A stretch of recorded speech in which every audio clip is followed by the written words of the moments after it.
Today, two world leaders seeking U.S. support for their nations at war.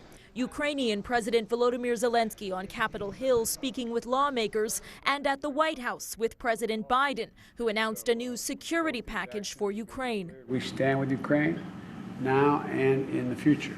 President Zelenskyy then meeting with Vice President Harris. He's pitching his victory plan to strengthen Ukraine, including asking for the freedom to use U.S.-supplied weapons to fire into Russia.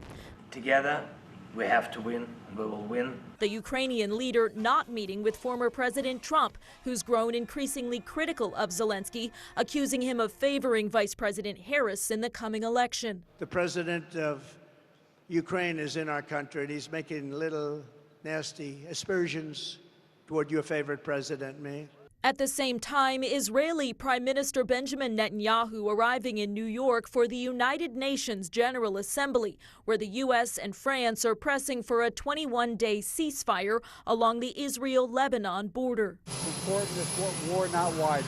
Israel's prime minister rejecting that, telling the military to keep striking Hezbollah militant targets in Lebanon with full force. Hundreds are dead in Lebanon, tens of thousands fleeing amid cross-border airstrikes from both sides and threats of a potential Israeli ground invasion. World leaders racing for a diplomatic solution to contain the growing violence. As Vice President Harris seeks to demonstrate her foreign policy skill and put her own stamp on Ukraine, former President Trump meeting with the leaders of India and Poland in New York for the UN. His decision to skip a Zelenskyy sit-down, a signal of the eroding Republican support for Ukraine.